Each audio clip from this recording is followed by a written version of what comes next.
Hi everyone, and welcome to your daily tarot reading for Saturday, the 13th of July 2019. What a week it's been. Thank you for joining me. It's a pleasure to be with you today. Let's have a look at what the cards have to say about this day. And we've got the weekend here. It's been a full-on week. So this is the Osho Zen deck.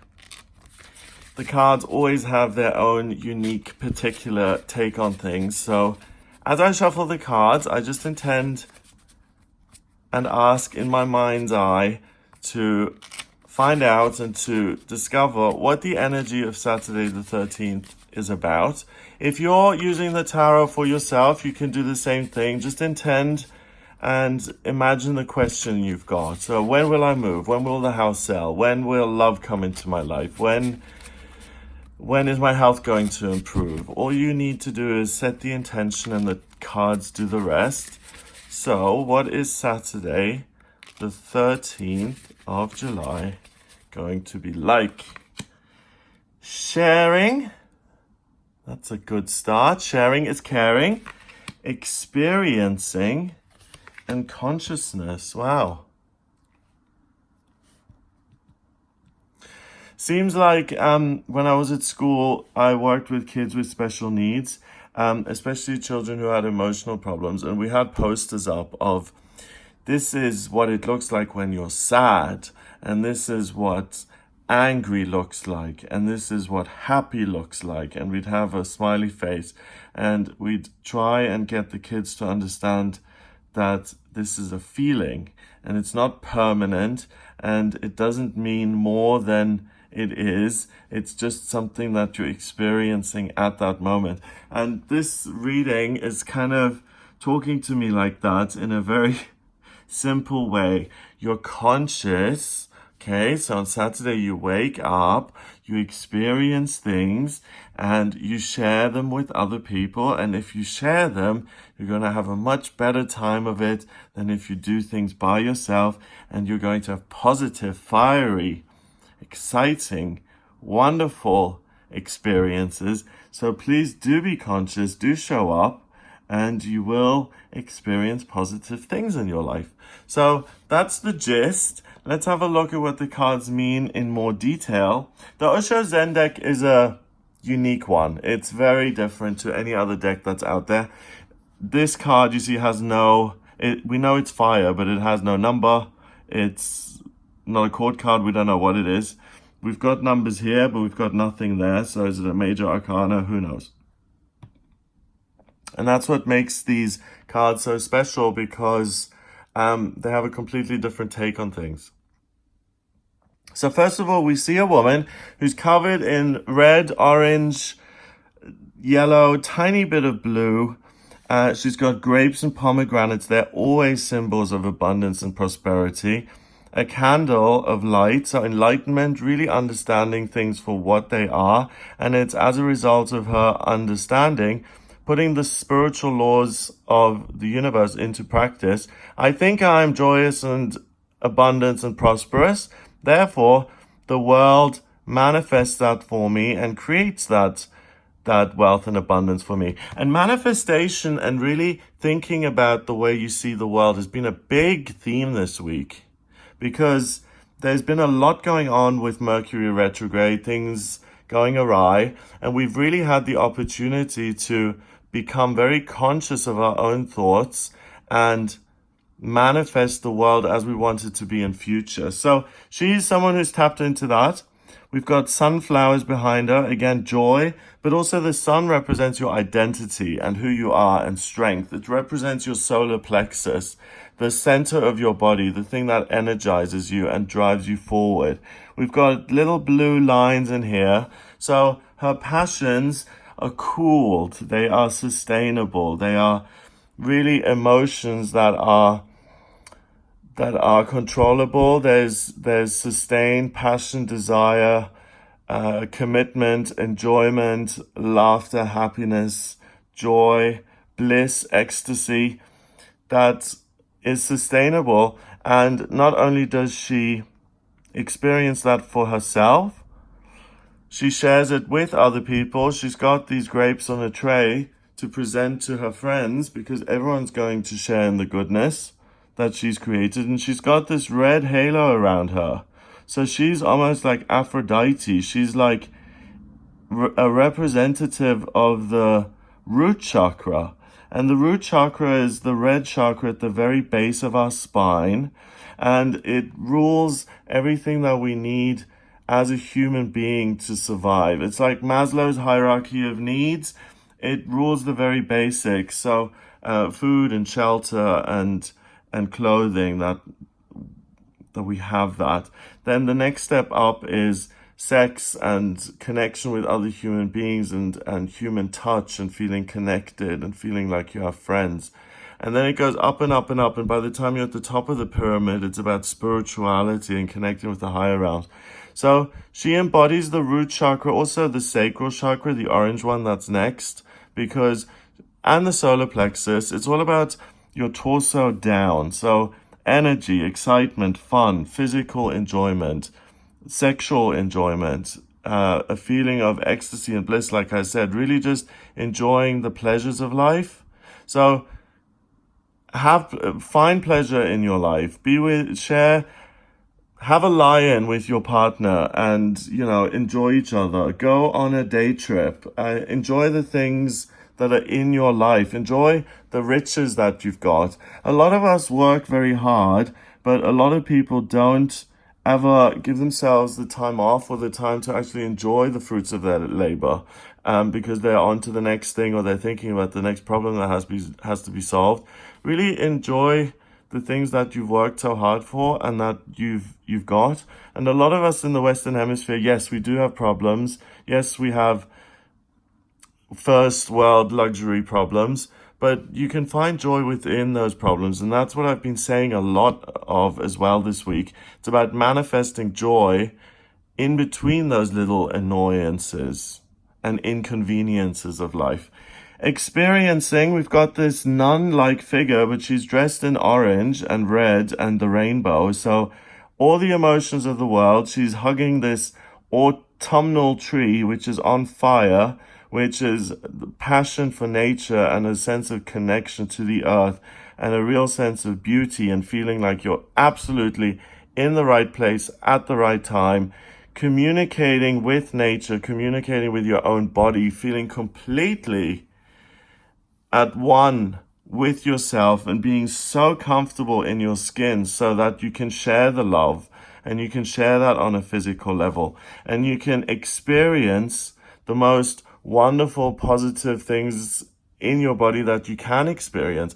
On the internet, there's this big phenomena called ASMR. I'm even a part of it. I've made ASMR videos. It's this whispering and tapping and talking quietly, because for some people who have ASMR, it causes that tingling effect that you have when certain things trigger you. I always had it when I was a pupil at school, and when a teacher paid direct attention to me and they leaned over me and checked my work, I would get a tingling down the left side of my body, and it was blissful. And I looked around and I almost felt guilty about it. I was like, oh my God, I'm having such a good experience here. And it's nothing sexual. It's called ASMR. It's autosensory meridian response, something like that. And it's where you get this tingling, this experience. So even I've made videos about that because I was home at my mother's and I couldn't meditate because there was a lot going on at the time. And I watched ASMR videos to relax. So the reason I made the videos was to give back to that community because they really helped me. That's a way of experiencing simple pleasure and to relax, just allowing yourself to experience those tingles. Being with someone else, if you do have the luxury of having a man or a woman in your life who you're intimate with. Being out in nature, especially in the Northern Hemisphere now, enjoying yourself and going somewhere where you just love being, your favorite spot, somewhere where you can grab a vine and jump off and hold on to the vine and throw yourself into a lake and let go and splash into the water and really have all of those beautiful physical experiences. Consciousness, we've got the Buddha rising out of nothingness and he appears as a see-through, translucent, crystalline kind of figure.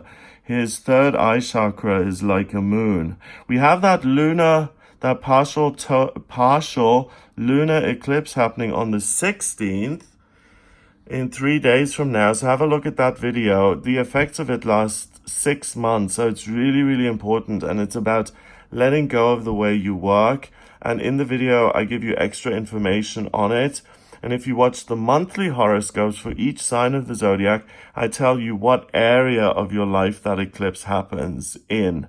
So check out those videos as well. They will really give you additional insight into how you can work smarter, not harder, over the next 6 months in certain areas of your life, and where you can let go of things that are hard for you and that are difficult for you, and where you put a lot of wasted energy into that area, and instead how to fill that area of your life with nurture, self-care, joy, love, and happiness. And this day is kind of a day that naturally leads you to that eclipse, because you're experiencing the things that bring you joy. You know, everything is linked in. We're building up to this eclipse, so the energy is kind of drawing your attention to it. And because you're having all of these experiences, you become reflective, you become self-aware, and you realize out of the mists, out of the ether, the fog of your inner mind's eye, this figure appears and it says, these are the things that provide me with a sense of connection to something bigger than myself. In this case, I feel connected when I go out in nature and when I touch trees and when I feel their heartbeats and when I communicate with them and when I hug them, or when I walk barefoot in the sand. It makes me feel like I'm connecting with my Earth Mother. Or in these moments of celebration where I am inviting guests around for dinner and we're all enjoying ourselves and we're having champagne and laughing our heads off and enjoying the sweetest desserts and all of the best things any money can buy in terms of food and abundance, and we have good company. That's something that brings me a sense of connectedness to my fellow man. And it allows me to see the best in other people and to really understand them on a deeper level. So something about today, really go out and travel, go experience things, please yourself, suit yourself, really. Do things that really you find exciting, that you find pleasurable, that you find soothing, calming, sensual, things that make you feel wonderful within your own body. Taking a luxurious body bath or having a wonderful massage. Things that are really indulgent and luxurious. And by doing those things, you're going to be very present in the moment. That inner fire inside of you is going to rise and burn very brightly. So you will feel passion, you will feel fire. And with fire comes optimism and a sense of there's a wonderful future ahead of me. The best is yet to come, and an ability to burn away obstacles and problems. So when you're in touch with the element of fire, it's a masculine element, and you do look at the future in a very positive, enthusiastic, and can-do way. So by doing this for yourself, you're really lifting your mood and you're really lifting your vibration. And as I said, you do become conscious of the things that do raise your vibration, and you make a mental note of those things.